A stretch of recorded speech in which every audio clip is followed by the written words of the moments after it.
semoga bisa memberikan kemaslahatan, keberkahan bagi kita semua, lebih khusus kepada komunitas negeri Makassar secara umum.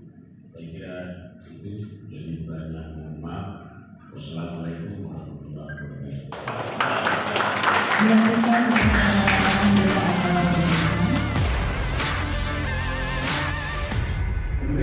bukan, maka jangan berhenti. Saya semangati kita semua. Ya, luar biasa ini anak-anak kita. Selamat ya yang dipilih oleh pengurus Perluni ini. Anda terbaik, Anda hebat, dan Anda dipilih untuk diberi beasiswa sebagai bagian dari bantuan dukungan untuk Anda kemudian bisa berproses dalam proses mahasiswa.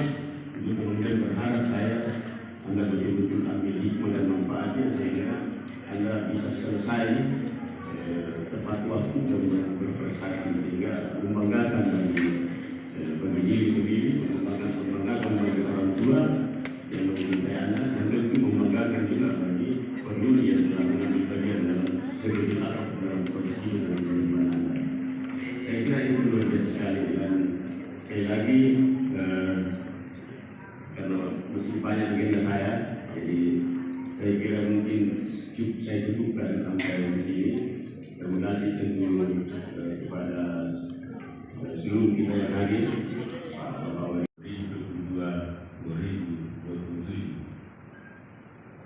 pada hari ini, Ahad, tanggal 4 bulan Desember tahun 2022, bertempat di Ballroom Menara Pinisi, Kampus Universitas Negeri Makassar, pengurus Perhimpunan Alumni atau Perluni Universitas Negeri Makassar 2022-2027 dengan ini resmi saya kukuhkan. Makassar, 4 Desember 2022. Ketua Perluni Dr. Andreas Hasairi Setuku, dan selaku rektor sebagai pembina saya Profesor Dr. Ismail Hussein Sam, MDP Ketua Pembina. Selamat atas keputusan ini, semoga bisa memberikan kemaslahatan, keberkahan bagi kita semua, lebih khusus kepada komunitas negeri Makassar secara umum. Saya kira itu, lebih banyak mohon maaf. Wassalamualaikum warahmatullahi wabarakatuh.